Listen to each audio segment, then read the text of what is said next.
नमस्कार प्रिय दर्शकों, नित्य पूजा क्रम में आप सबका मैं स्वागत कर रही हूँ। और आज हम बात करने वाले होलिका दहन की पूजा मुहूर्त और सरल विधि से पूजा। तो प्रिय दर्शकों, होली एक सांस्कृतिक, धार्मिक और पारंपरिक त्यौहार है जो भारत में बहुत ही धूमधाम से उत्साह से मनाया जाता है। तो प्रिय दर्शकों, इस दिन सब लोग एक दूसरे को रंग लगाते हैं। तो ये होली का उसके पहले के दिन होली दहन किया जाता है। होली दहन का जो त्यौहार है वो बुराई पर अच्छाई का जीत उसके लिए मनाई जाती है। ये प्रहलाद के कथा इसके लिए बहुत प्रचलित है। होलिका प्रहलाद को लेके जलाने के लिए बेटी थी, तो उसके नाम से ही इस त्यौहार को नाम होलिका पड़ गया है। तो लेकिन इसमें प्रहलाद को अग्नि से कुछ भी नहीं हुआ, लेकिन जिसे अग्नि का वरदान था कि वो नहीं जलेगी, वो होलिका पूरी तरह जल जाती है, क्योंकि वो बुराई रहती है और प्रहलाद के ऊपर विष्णु और नारायण का आशीर्वाद रहता है। तो ये तो कहानी की बात हो गई। तो उसके नाम से इस त्यौहार को होलिका दहन का नाम मिला है। तो प्रिय दर्शकों, फाल्गुन शुक्ल पक्ष की पूर्णिमा के रात होलिका दहन किया जाता है और इसके अगले दिन होली मनाई जाती है। हिंदू धर्म के अनुसार होलिका दहन को बुराई पर अच्छाई की जीत का प्रतीक माना गया है। सांस्कृतिक और धार्मिक पारंपरिक त्यौहार पूरे भारत में इसका अलग ही जश्न देखने को मिलता है। प्रिय दर्शकों, लोग एक दूसरे को रंग भी बहुत लगाते हैं। इस दिन घरों में गुजिया और पकवान बनते हैं। लोग एक दूसरे के घर जाकर रंग गुलाल लगाते हैं और होलिका की शुभकामनाएं देते हैं। ऐसे ही आइए जानते इस साल होलिका की सही तारीख और शुभ मुहूर्त क्या है। पूर्णिमा तिथि, फाल्गुन पूर्णिमा को होलिका दहन और उसके अगले दिन होली मनाई जाती है।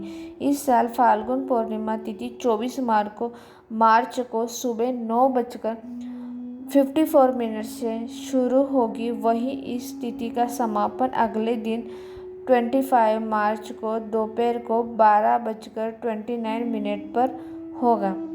तो इस बार होलिका दहन के लिए हमें शाम का वक्त, रात का वक्त लगता है, जो कि हमें 25 तारीख को नहीं मिल रहा है।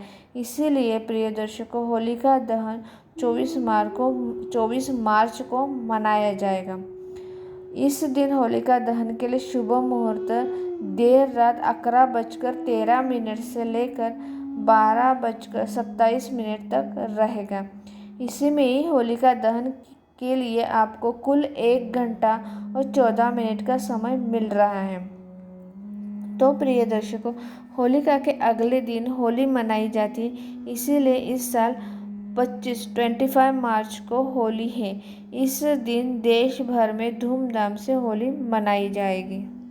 होलिका दहन में प्रिय दर्शकों, प्रहलाद और होलिका की पहले पूजा होती है, उसके बाद नरसिंह की पूजा होती है, उसके बाद और ये पूजा मंत्र उपचार के साथ होती है।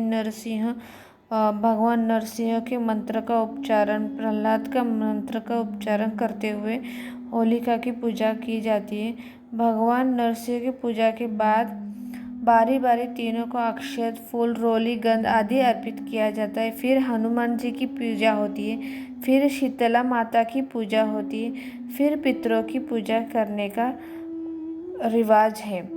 फिर उसके बाद आपको 7 बार परिक्रमा करते हुए होलिका को कच्चा सूत लपेटना चाहिए। हम होलिका की पूजा की शुरुआत कैसे करेंगे, आरंभ कैसे करेंगे।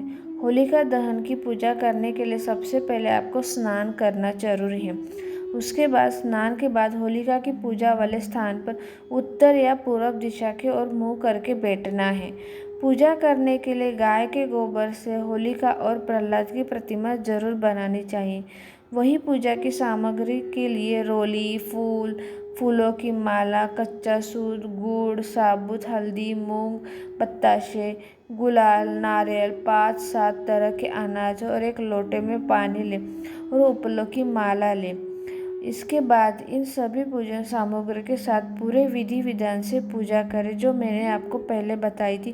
पहले प्रहलाद और होलिका की, उसके बाद भगवान नरसिंह की, उसके बाद भगवान हनुमान की, उसके बाद माता शीतला की, फिर पितरों की पूजा करनी चाहिए। फिर उसके बाद आप मिठाई का भोग लगाए और फल चढ़ाए। होलिका की पूजा के बाद आप उसे कच्चे सूत से 7 परिक्रमा करते हुए अपनी मनोकामना बोलते हुए कच्चा सूत के साथ परिक्रमा करके होलिका की आप पूजा करें। फिर होलिका की पूजा के साथ विधि विधान से होलिका दहन करने के बाद फिर से पानी छोड़ते हुए होलिका के परिक्रमा आप जरूर करें। नव दाम्पत्य होलिका की परिक्रमा करते हुए होली के अग्नि को जरूर देखें, उससे उनके पीछे की जो बलाएं हैं वो निकल जाती है, तो उनका पारिवारिक जीवन अच्छा बीतता है। तो प्रिय दर्शकों, ये मेरा वीडियो ज़रूर सबके साथ शेयर कीजिए, साझा कीजिए और मेरे चैनल को लाइक भी कीजिए। ओम नमः शिवाय। नमस्कार।